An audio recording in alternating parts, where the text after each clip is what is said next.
up, guys? It's me, Rob Theory, and welcome to Dark Theory Inc. We're going to talk about the Watchers. I don't know if you remember looking up the sky when you were a kid and wondering if somebody or something is watching you.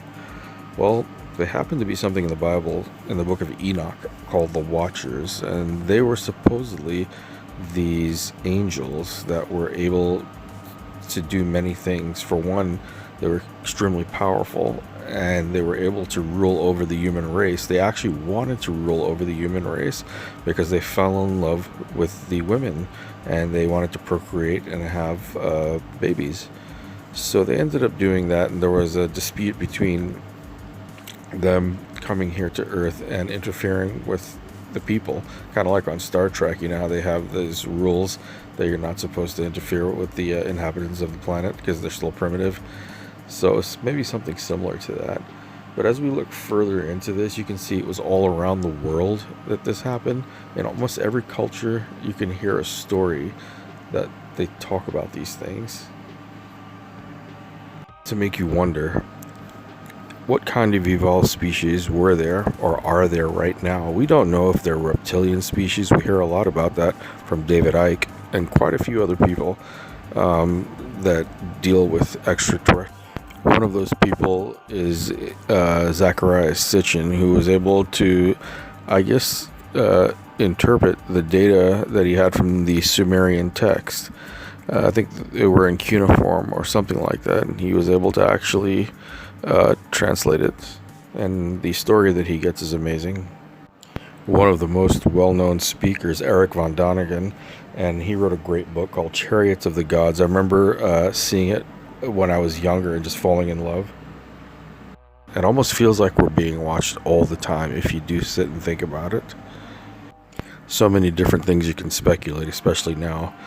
For one, we have so much technology now. We know there are billions of planets out there, life supporting M-class planets, M-class being the right distance from the sun. And they have been around millions, if not billions of years before us.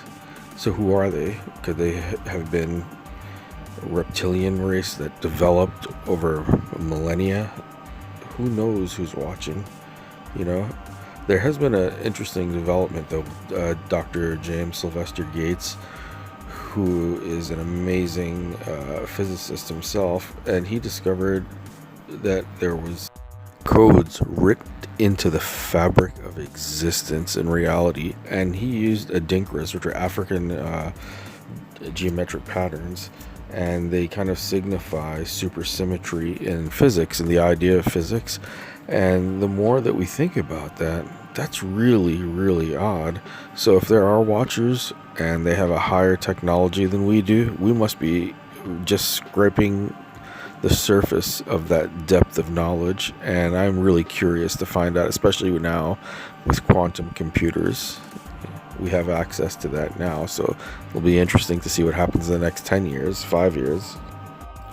So in light of everything that's going on around the world, you know, the coronavirus is still here. It popped up and it started really making an impact, and we want to be safe. Put your hands by your mouth and you sneeze, wear your mask, everybody just stay safe. And also in light of these amazing protests happening around the world, what a great thing to be able to speak finally on something that has been taking the lives of innocent people, and finally hearing every voice raise up and to cry the same cry. We will definitely get through this, my friends. If you like this, please hit the bell to get notified after you hit the subscribe button, I believe.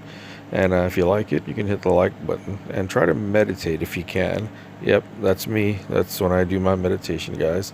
I'll see you guys soon, and please remember to be kind to animals.